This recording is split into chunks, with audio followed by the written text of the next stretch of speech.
One of the highly responsible and highly paid job in the aviation industry is commercial pilot. If you want to become a pilot, you don't have to be a topper. You don't have to come from a rich family, nor you don't have to be a genius in mathematics. Through this video, we'll break down the 10 golden steps that you need to know before you become a commercial pilot in India. And by the end of the video, we'll break down the cost that you need to secure to fulfill your dreams. So recently in our comment box, one of the parents asked us complete details about how to become a commercial pilot. So this video is dedicated to them. Step number 1. Meet the basic eligibility requirement. You must have passed your 10th plus 2 from science stream with PCM, nothing but physics, chemistry and mathematics as a core subject. And also you need to secure some minimum marks, which may vary by the flying school, typically 50 to 60%. But what if you are from a non-science background? No worries, you can take up PCM through NIOS, nothing but National Institute of Open Schooling.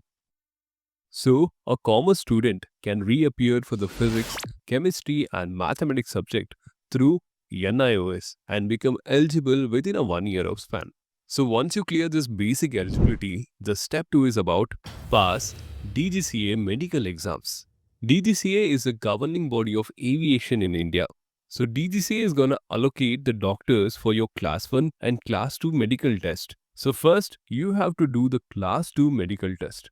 Through this test, they're gonna cover your vision test, hearing capability, ECG, blood and urine test, and also the chest X-ray. So this is gonna be one of the initial fitness exam. To apply for this, you have to read the DGCA approved doctors list through their website.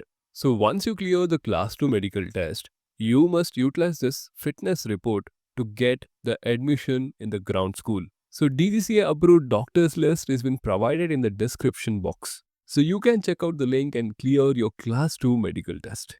If you feel the information that we provide is to the point and helpful, then please don't forget to subscribe to the channel. So once you clear the class 2 medical test, it's time to clear the class 1 medical test. This medical test has to be acquired before your CPL license has been issued.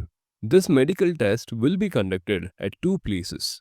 Indian Air Force Center Medical Establishment, which is at Delhi, and IIM Bengaluru. This medical test will cover some of the major things like your eyesight must be 6/6 and you must not hold any of the color blindness, and majorly you must not hold any health issue. I have a question for you. Can a person wearing a spectacle become a commercial pilot in India? Feel free to share your thoughts in the comments below. Step number 3, which is apply for the computer number. This computer number has been generated through DGCA website. But if you're confused about what is this computer number, is it really required? Without this computer number, you cannot write the DGCA exams. So to generate the computer number, you need to hold the specific documents. 10th and 12th mark sheet with PCM subject. And also you need to hold a valid identity proof like passport, Aadhaar card, and a recent passport size photo. So once you clear your class 2 medical test, you will get your computer number within 2 to 4 weeks of time. Step number 4. Join a DGCA approved flying school. There are many reputed flying schools in our country. Number 1. Government run and highly reputed IGRU Institute located in Uttar Pradesh. Number 2. The Indira Gandhi Institute. Number 3. Indigo and Air India's cadet pilot program. This is gonna be quite expensive, but you will hold a placement guarantee. None of the institute mentioned here are any paid promotion. And I also request you to have a thorough research before you choose the institute. Now let's focus on the course duration in this training institute. The training may go from 18 to 24 months, which also depends on weather, instructor availability, and the exams. So before you hold a commercial pilot license, you need to hold a student pilot license. So step number 5, get your SPL. To get the SPL license, you need to meet up some of the requirements, which includes your class 2 medical, and your instructor will conduct an oral test about the aircraft parts, basic rules. Once you clear that, he will be issuing you the SPL and you can start flying now. So once you clear the SPL license, you need to gain one more license, and that is step number 6. Get your private pilot license. To have the PPL license, you need to hold minimum of 40 to 60 hours of flight training, which includes solo flight, circuits, landings, and navigation and many more. If these terms are not relating to you, you will get an idea once you start flying. And to get this PPL license, you need to clear DGCA exams, which includes air regulations, navigation, metrology, and technical general. So as per the regulation, 10 to 15 hours will be the dual flight. That means your instructor will fly with you to guide you and teach you the proper flying method. So once you grab the proper information and clear your flight hours, you will start doing the solo flight. So solo flight means as an individual pilot, you will perform the exercises like takeoff, landing, circuits, and many more. You will be assigned with n number of exercises and you need to follow that guidelines from the instructor to perform the exercises perfectly, through which you will be completing your solo flight. And on the other side, you must also clear your theory exams to get your PPL license. So this PPL license will add weightage to your commercial pilot. And now comes the main golden step. Number 7. The CPL training. The basic requirement for this commercial pilot license is the 200 hours of flying, which includes night flying, instructor flying, cross country, and pilot in command. With the flying hours, you need to clear the DGCA exams too, which includes air regulations, navigation, metrology, technical general and specific, and also RTR. So if you're clear with this, the next step is about applying for CPL from DGCA. So minimum, you need to hold 200 hours of flying log. You need to clear all the types of DGCA exams, including RTR. And again, your class 1 medical test must be valid. So once all these things has been approved, you will be issued an official commercial pilot license through the EGCA website. So from here, your journey is gonna actually start. Step number 9. Type rating training.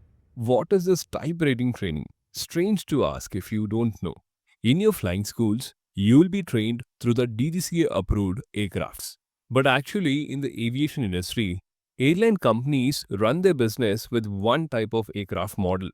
For example, if you look at the Indigo Airlines, they mostly utilize A320 aircraft model, which means to join the Indigo Airlines, you need to get A320 type rating done. And some of the airlines also utilize Boeing 737. So this type rating is somewhere about 1 to 2 months of time. After you complete your type rating, the next and the final step is number 10. Applying to the airlines. As an individual, you need to apply for the pilot vacancies through the airline's official website. This interview process takes place like you need to hold a resume and a cover letter, and you must go through a written test which includes technical and aptitude. You will also hold a psychometric test. There will be a simulated assessment and a panel interview at last. So this is the entire interview process. Through these 10 golden steps, if you have any of the doubt, let me know in the comments below. Now let's talk about the money. To clear your class 2 and class 1 medical test, your flying training and the type rating, it's gonna cost you some good amount. Let's break down step by step. To clear your class 2 and class 1 medical test, it's gonna cost you 10,000 to 25,000. Flying training, nothing but to gain the CPL license, it's gonna cost you somewhere 35 lakhs to 50 lakhs. And to clear your type rating, it's gonna cost you somewhere around 20 lakhs to 25 lakhs. So overall, it's gonna cost you somewhere around 55 lakhs to 75 lakhs Indian rupees. So once you understood all this major information, I want to give you some pro tips. Choose your flying institute wisely. Just because I've mentioned some of the institutes in this video, it doesn't mean you conclude for your decision making process. You need to have your own thorough research before you make any of the prior decision in your life. Use the social media effectively to connect to the institutes, not the ex-students who have already been trained through that institute. And also inquire the existing students who have been learning through that institute. And don't get into a trap of agents nor any fake promotions. So, I strongly believe that the information which we provide through this platform is gonna shape your future, shape your career effectively. If you feel the same, then support us through subscribing to the channel and share it to your friend who wanna become a commercial pilot. If you wanna become a drone pilot in India, then I would recommend you to watch this fabulous video.